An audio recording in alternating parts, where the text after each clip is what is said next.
मैं doctor Sanjay Ungunmath, radiation oncologist, Raidurg group of hospital से। पिछले वीडियो में आपने देखा हम प्रोस्टेट कैंसर के causes, signs and symptoms, diagnosis तक कवर कर चुके थे और इस वीडियो में भी specifically focus on treatment of prostate cancers. Basically prostate cancer can be divided into 4 stages: stage 1, stage 2, stage 3 और स्टेज 4। स्टेज 1 और स्टेज 2 है वो basically early stage prostate cancer है जो सिर्फ प्रोस्टेट को कन्फाइन करता है, कहीं और ट्यूमर जाता नहीं है।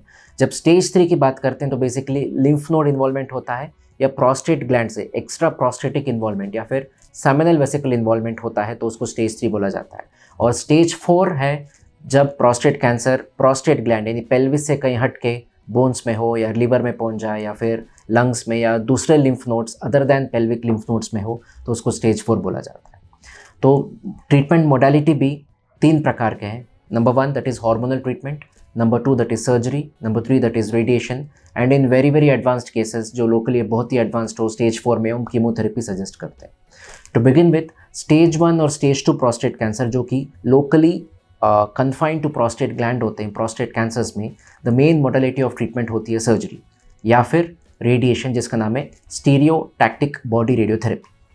नाउ दोनों ऑलमोस्ट इक्वल है, इक्वली रिजल्ट्स है, दोनों के अलग मेरिट्स है और डीमेरिट्स है। Surgery we prefer probably in a younger person who is less than 60 years, जिससे ओपन प्रोस्टेटेक्टमी या रोबोटिक प्रोस्टेटेक्टमी बोलते हैं, जिसमें रोबोटिक सर्जरी होता है जो कि वेरी वेरी लेस कॉम्प्लिकेशन देता है और क्वालिटी ऑफ लाइफ बहुत अच्छी बढ़ा देती है।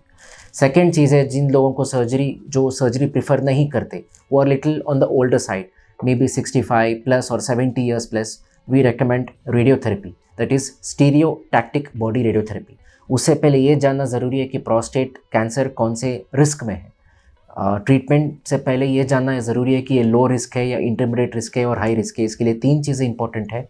नंबर 1 आपका PSA लेवल्स क्या है, और बायोप्सी के बाद ग्लीसन स्कोर क्या होता है, और MRI करने के बाद ये कौन से स्टेज में कहाँ स्प्रेड हुआ। ये तीनों जानकारी लेने के बाद हम डिसाइड कर पाते हैं कि ये लो रिस्क है या इंटरमीडिएट रिस्क है, हाई रिस्क है। मान लो अगर stage 1 stage 2 early prostate cancer है, लो रिस्क है या इंटरमीडिएट रिस्क है, उसके लिए आइदर सिर्फ सर्जरी या फिर only radiation that is stereotactic body radiotherapy काफ़ी हो जाएगा। और अगर स्टेज 3 या स्टेज 4 में होता है then we usually give protracted radiation, surgery sometimes out of the question at that time, और हम प्रिफर करते हैं hormonal treatment with radiotherapy. Usually prostate के साइज़ को श्रिंक करने के लिए पहले हार्मोन देते हैं 3 महीने के लिए। जब हार्मोन दिया जाता है, जो 3 महीने का इंजेक्शन होता है जिसके कारण प्रोस्टेट का साइज़ कम हो जाता है, then we plan radiotherapy which might last for almost 6 to 8 weeks of radiation, जिसके कारण प्रोस्टेट का साइज़ कम होगा और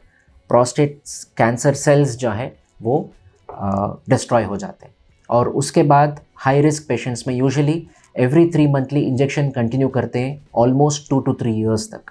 hormonal injection is basically to suppress the hormone levels in the prostate, क्योंकि यही हार्मोन के कारण प्रोस्टेट को फीडर होता है ये हार्मोन्स। तो ये हार्मोन को अगर सप्रेस करते हैं तो chances of prostate cancer coming back to you, chances of recurrence बहुत ही कम हो जाते हैं। तो this was briefly outlined about management of prostate cancer. Maybe हम नेक्स्ट वीडियो में कवर करेंगे सिर्फ रेडियोथेरेपी इन प्रोस्टेट कैंसर्स। और अगर अब तक जो भी 2 वीडियो सेशंस में आपको कुछ डाउट्स या जानकारी जाननी हो प्रोस्टेट कैंसर के बारे में, तो प्लीज़ हमारे कमेंट सेक्शन में कमेंट कीजिए, will get back to you. Thank you.